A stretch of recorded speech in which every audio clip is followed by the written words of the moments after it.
Saludamos y conversamos también con la doctora Natasha Rojas, y es una activista, especialista, analista en temas de ciudad, con quien vamos a conversar sobre lo que está pasando en este momento con Quito en alerta roja por situaciones de la pandemia, con la toma de algunas medidas por parte de la administración, por parte de la alcaldía, que en cierto modo han llamado la atención y que de pronto conllevan a un análisis al señalar de que no son las medidas más adecuadas las que están tomando en la ciudad de Quito, tomando en cuenta que estamos en alerta roja.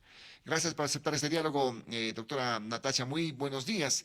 ¿Cuál es el punto de vista de lo que está pasando, de lo que se está viendo, lo que sucede en la ciudad de Quito? Muy buenos días. Bienvenida, Natasha. Muy buenos días, estimado Osvaldo. Un saludo a todos los amigos, a las amigas que están conectados a este prestigioso medio de comunicación. Bueno, realmente lo que pasa en nuestra ciudad, y no lo digo yo, lo dicen especialistas, epidemiólogos en el ámbito de la salud, es muy complejo en nuestra ciudad. El tema del Omicron no es una simple gripe. El Omicron tiene una capacidad agresiva mayor que otras variantes. La diferencia es la letalidad, no causa muertes como las otras variantes. Sin embargo, todo depende del sistema inmunológico, es decir, la alimentación que tienen las personas, enfermedades preexistentes, enfermedades crónicas, un sinnúmero de aspectos que puede complicar. Me llama mucho la atención, el día de ayer revisaba en uno de los medios de comunicación, una persona fue recogida ya en la calle, en el centro de nuestra ciudad, En Santo Domingo, producto ¿no? de que había fallecido de COVID-19. Entonces, esta es una realidad que debemos tomar en cuenta, pero más allá de aquello, a mí me llama mucho la atención la actitud reactiva y no preventiva que tiene el municipio de Quito. Se están tomando medidas a nivel nacional. Yo le pongo un ejemplo, estimado Osvaldo, respecto del COE nacional, establece medidas para aquellas ciudades que se encuentran en semáforo rojo, por ejemplo, en torno al aforo, el 30% de aforo para actividades esenciales, el 30% para actividades no esenciales, y en el caso de la ciudad de Quito nos establecen un aforo del 50%, es decir, cuáles son desde mi perspectiva los estudios de carácter médico específicos que se han desarrollado para establecer este aforo en el caso de la ciudad. Uno de los sitios de contagio de COVID-19 es el sistema de transporte público. El COE nacional establece un aforo del 30% y el municipio de Quito señala un aforo del 50% para horas pico y el 75% para horas valle, es decir, que no existen muchos pasajeros. La pregunta es, ¿cuáles son los criterios científicos, los criterios epidemiológicos en los que el municipio de Quito basó estas decisiones? Y sin embargo, no existe respuesta por parte del señor alcalde Santiago Guarderas. Ahora, estas decisiones, como tú las dices, se sustentan también en la información que se entrega de otras entidades, ¿no? La propia Secretaría de Salud, la Agencia de Control también en este caso. Esto no corrobora, digamos, para que en Quito haya una modificación y se tomen estas decisiones, específicamente en el tema de aforos en el transporte público, aforos en otras entidades, en restaurantes, en cines, en dependencias públicas. Esta medida de que solamente asiste el 30% de la burocracia de los servidores públicos, ayuda en algo también a esta situación para controlar. De pronto es por estos datos que se entregaron también, que se adoptaron estas medidas en el COE metropolitano, Natasha. Sí, yo creo que hay medidas que están establecidas, yo saludo aquellas medidas, sin embargo no es suficiente. Le pongo un ejemplo. Entre las resoluciones que establecieron dice, exhortar al Ministerio de Salud a que se vacune. Osvaldo, usted y yo conocemos el funcionamiento de la municipalidad. Si usted es alcalde, usted no exhorta, usted articula, usted trabaja y usted contribuye a que el proceso de vacunación se acelere en la ciudad de Quito, estableciendo brigadas médicas de salud, dotando de la infraestructura necesaria para establecer puntos de vacunación con la tercera dosis, que la mayoría de la población ya hemos pasado los 5 meses para la tercera dosis de la vacuna. son medidas fundamentales en el ámbito de la prevención. Mire, ¿qué dicen los especialistas? Las personas deben utilizar la mascarilla KN95, que es la que mayor protección le permite tener. Los sectores populares, Osvaldo, y yo le cuento un elemento, unas semanas estuve en el barrio Manuelita Sáenz y una nena de 11 años aproximadamente estaba sin mascarilla. Me acerco y le digo, mijita, ¿por qué no te pones la mascarilla? Y me regresa a ver, me dice, señora, en mi casa no tenemos plata para comprar mascarillas. Le exhorto al municipio de Quito a que garantice mascarillas KN95, a que sean distribuidas gratuitamente en los sectores populares, a que se destine kits alimenticios para aquellas personas que viven del día a día, que pertenecen a sectores vulnerables, que se han contagiado de COVID y que requieren guardar un espacio seguro en sus hogares, pero que no lo van a hacer si es que no tienen alimentos, si es que no tienen un apoyo por parte del Estado, en este caso del municipio de Quito. Es necesario trabajar desde el municipio de Quito en testeos, en pruebas COVID que se desarrollen. Es gravísimo. Yo tengo unos programas de Facebook Live y el doctor Marco Andrés Sotomayor decía, la anterior semana Quito se quedó sin pruebas de detección COVID. Es por eso que mandaban a sacar un certificado porque no había pruebas para hacer. Es decir, están jugando con la salud. Ya vimos lo que está pasando en otros países con estas olas de contagio y evidentemente con la experiencia de los inicios de la pandemia se debe tomar las medidas adecuadas. Exhorto al municipio de Quito a que prioricen en estas semanas la vida de la población y que se tomen evidentemente medidas que tengan que ver con prevenir, con garantizar la vida de la población y que por supuesto también continúe el desarrollo de la economía. Usted requiere, por ejemplo, darle a la persona que vende en la calle mascarillas KN95 para que no se contagie, para que no contagie a las personas, campañas permanentes de información respecto de lo que está pasando. Cuando usted es líder, estimado Osvaldo, y con esto termino esta parte, cuando usted es líder, cuando usted es autoridad, cuando es lideresa, usted en épocas de crisis y en este caso sanitaria, tiene que reducir la incertidumbre, tiene que entregar una información veraz y oportuna y adicionalmente tiene que garantizar el bienestar de la población. No, lo que se está manejando no serían, digamos, las decisiones más acertadas y la información no sería la oportuna ni la veraz en este caso, Natasha.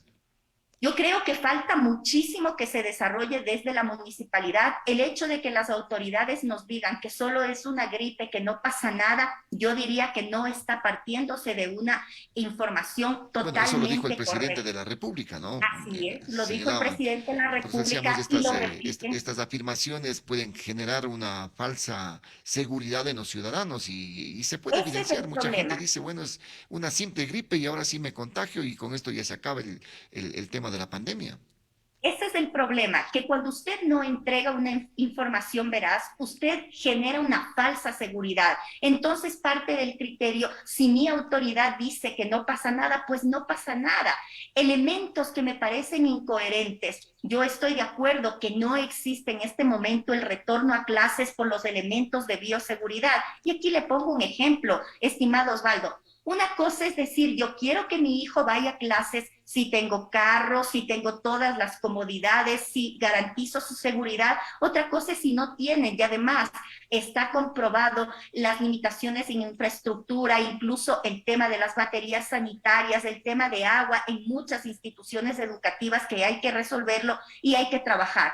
Entonces, se plantea estas medidas y se dice, se está discutiendo el tema si va a haber o no va a haber este partido de fútbol con público. Yo creo que el partido tiene que darse, pero si usted no evita este tipo de eventos en donde va a haber gran cantidad de gente, en donde puede generar un contagio mayor, una explosión mayor de contagios, es muy complejo lo que puede pasar y lo que va pasando en nuestra ciudad. Entonces yo creo que se requieren medidas de prevención, medidas de educación, no solo reactivas, actuar cuando el problema ya está presente, porque ese no es el papel de los verdaderos líderes. Los verdaderos líderes, las verdaderas lideresas, en este caso las autoridades municipales, una característica que deben tener es prever los problemas, por lo tanto, las medidas deben tomarse antes de que tengamos elementos más complejos con el COVID-19. Pero también hay que tener en la consideración en este sentido, el producto de esta crisis sanitaria y de lo que está pasando, se genera en este sentido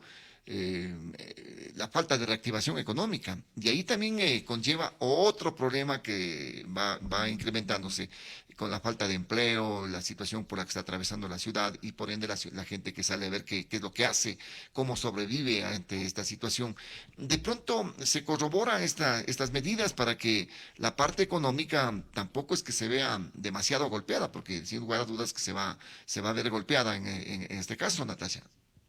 Bueno, hay que mirar cuáles son los sectores que se han golpeado. Son los pequeños negocios, son los medianos negocios, las medianas Los empresas, porque emprendimientos, ¿no? los Que bancos, muchos de ellos porque no han seguido.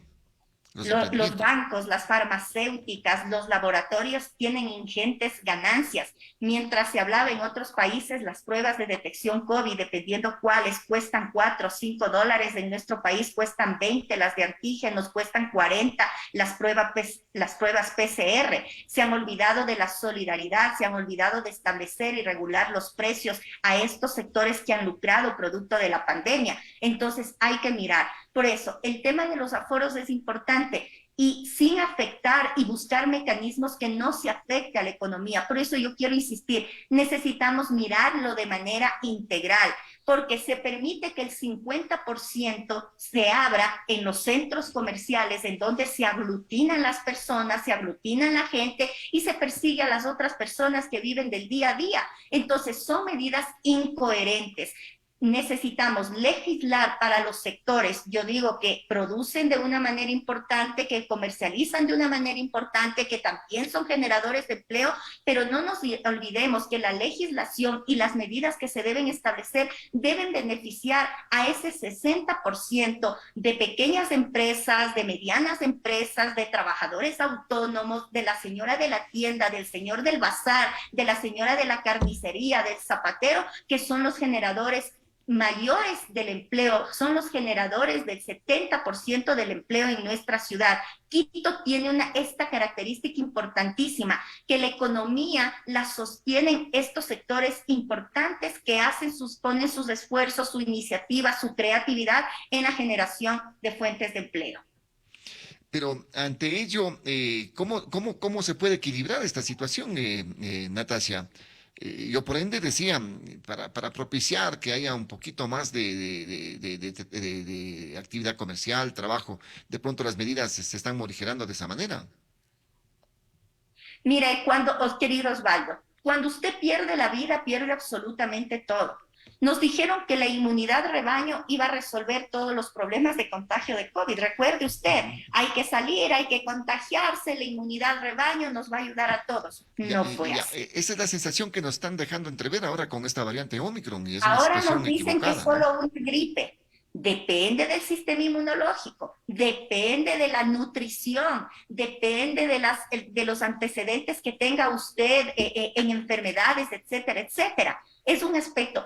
El gobierno, la municipalidad, el Estado en su conjunto, y cuando hablo del Estado, hablo del gobierno central, de los gobiernos autónomos descentralizados, deben garantizar en primer lugar la vida. La vida es fundamental. Usted cuando vive, usted cuando está sano puede desarrollar todas sus actividades, pero lo caso contrario es muy difícil. Creo que un paso importante es este tema del 30% del teletrabajo.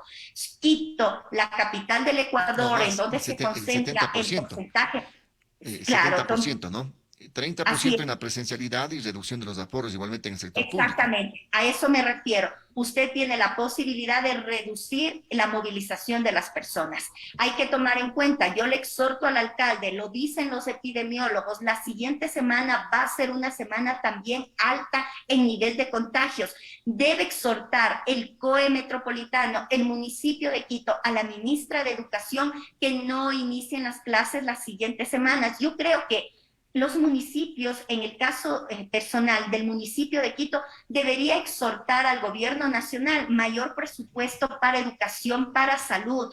¿Cuáles son las políticas, estimado Osvaldo, que se ha tomado para disminuir la brecha digital. No estamos en un mes en pandemia, estamos 2 años y un poco más en pandemia. Debieron haberse tomado medidas para reducir la brecha digital existente, para que los niños de las zonas urbanas, rurales, de los sectores populares puedan acceder a la educación. Es preocupante lo que está pasando con nuestros niños, es a los que más les afecta. Estaba con Carola Cedillo, médica pediatra, especialista en enfermedades infecciosas, que le da seguimiento al tema del COVID, y decía ella que con los niños es con quien más se ha jugado en esta pandemia, que no les pasa nada, que es una simple gripe. El tema de la educación, lo que pasó con la educación virtual, son un sinnúmero de elementos y no se toman medidas para proteger a esta parte tan importante de la sociedad, del Estado ecuatoriano, que son nuestros niños, que son nuestras niñas. Ya se habla, y usted debe haber visto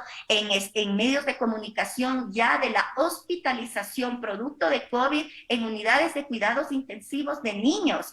Y en el caso de Quito hay que tomar en este aspecto, y con esta parte termino en cuenta un aspecto. Quito es la ciudad que mayor infraestructura hospitalaria tiene, y eso es muy bueno, digamos, para nosotros. Hay ciudades que no tienen infraestructura hospitalaria. Cuando existen entonces pacientes con COVID que requieren de unidades de cuidados intensivos, vienen a la ciudad de Quito, y está bien, hay que salvar la vida de todos los ecuatorianos, pero entonces el riesgo del colapso del sistema de salud, lo dice el Colegio de Médicos de Pichincha, es inminente, por lo que hay que tomar medidas para evitar estos contagios. Sería irresponsable y jugar con la vida que permitan que el partido de fútbol se desarrolle con personas. Usted puede tener el carnet de vacuna. Eso no significa que usted es inmortal. No, no, no, no, no. Usted se puede contagiar. Y si se contagia, va a contagiar a sus familias. Y entonces es una rueda, un boomerang que se presenta, de que continúan los niveles de contagios, y aquello es lo que hay que tener cuidado en nuestra ciudad. Doctora, buenos días. En cuanto a estos derechos también que han sido puestos de manifiesto por parte de algunos ciudadanos que ven como restricción de derechos, el hecho de exigir el carnet de vacunación para acceder al servicio del transporte público o privado, o como también al transporte metropolitano. Entendemos que esta es una medida importante como para precautelar al resto de personas, porque algunas personas también en ese derecho no quieren vacunarse, pero hay que recordar también que las personas que no se han vacunado están concurriendo a estas camas UCI. Entonces, por ahí también este cuestionamiento a pedir este carnet de vacunas en el transporte público, doctora. En el mundo, estimado Gustavo, buenos días. En el mundo, las principales personas que están ocupando las camas UCI son aquellas personas que no se han vacunado. Pero el tema del carnet, y no sé si ustedes me dan la razón, es relativo. Usted, por ejemplo, va a un centro comercial, le dicen, enseñe el carnet, usted enseña y le dejan pasar. No ven sus datos, no ven su número de cédula, no saben si es usted. Usted puede presentar cualquier cosa, se aprende el número de cédula y le dejan pasar. En un centro comercial, va a un negocio en X lugar, la misma circunstancia, no revisan. Y le digo porque he ido a distintos lugares y pasa eso. En los buses, que usted tiene 20 segundos, 10 segundos para subir al bus, que está lleno, que está con un montón de gente, ¿le van a revisar en serio el carnet? ¿Van a verificar en serio que es usted? Debería establecerse algunos otros elementos de carácter tecnológico, posiblemente, pero digo, en los buses, si yo fuera alcaldesa de Quito, en los buses, primero, disminuir el aforo. Segundo, obligatoriedad de abrir las ventanas. Tercero, campañas masivas a la población para que use adecuadamente las mascarillas. Cuarto, distribución masiva de mascarillas KN95 para que la población esté protegida. Son medidas básicas que usted debe establecer para la utilización del sistema de transporte público masivo. Digo, solo eso sabemos quienes utilizamos el sistema de transporte público masivo. Bueno, nos dicen que la ministra Brown ha planteado al COE Nacional reconsiderar la prohibición total de clases presenciales, en este caso para que vuelvan a la presencialidad, es lo que dice la ministra en ese aspecto. Y también hay una corroboración, dicen Quito está en alerta roja solo por el COVID está en alerta roja Quito en este Bueno, caso, Natasha. Yo creo que estamos en alerta roja por distintos elementos. Estamos en alerta roja por el COVID, que es lo más grave porque afecta a la salud, a la vida. Estamos perdiendo, sigue falleciendo personas, no como cuando inició la pandemia, pero siguen falleciendo personas producto del COVID. Nos ha quitado a seres queridos y yo me solidarizo con todas las personas que están en esta circunstancia, pero ahora es como que no hay persona que no tenga familiares o amigos que están contagiados de COVID. En mi caso, en lo personal, les comento, mi tío César y su familia contagiado de COVID, Jaime y su familia contagiado de COVID, compañeros, amigos con sus familias contagiados de COVID. Es decir, es un elemento que ha crecido impresionantemente. Lo otro, yo digo, a ver, tenemos alerta roja en la vialidad de Quito. Es decir, por donde usted va, hay huecos. Por donde usted se va, se caen los huecos. Osvaldo, realmente, nuestra ciudad está llena de baches, está llena de huecos y no existe claridad respecto de la municipalidad de cómo va a enfrentar esta circunstancia. Yo digo, sin mayor información, el municipio de Quito, si usted revisa el presupuesto para el año 2022, establece un incremento en el rubro impuestos, de 10 millones de dólares. ¿Cuáles han sido las consecuencias? Que usted está pagando el impuesto predial y si antes pagaba $20 en algunas zonas de la ciudad de Quito de contribuciones especiales de mejora, ahora está pagando $50 de contribuciones especiales de mejora. Es decir, silenciosamente nos han dado un golpe de carácter económico con este tema. El tercer elemento, al parecer mucha gente que trabaja al interior del municipio de Quito establece que sigue la política del reparto. Yo tengo esta administración, esta empresa, etcétera, etcétera. Continúa esta política del reparto al interior del municipio de Quito. Acabo de reunirme el día de ayer en la noche con José Chusín y otros dirigentes de los trabajadores del municipio de Quito y, por ejemplo, nuestra ciudad tenía una planta de elaboración de asfalto. Esa planta de elaboración de asfalto que servía para pavimentar las calles está funcionando, dicen ellos, al 40, al 30%. ¿Por qué? Porque no hay inversión. La idea, digamos, lamentablemente, ese criterio privatizador, le vamos minimizando el funcionamiento para luego desaparecer y entregar a una empresa privada. Es decir, hay problemas muy serios que no se da atención en este momento que profundizar. desde la municipalidad.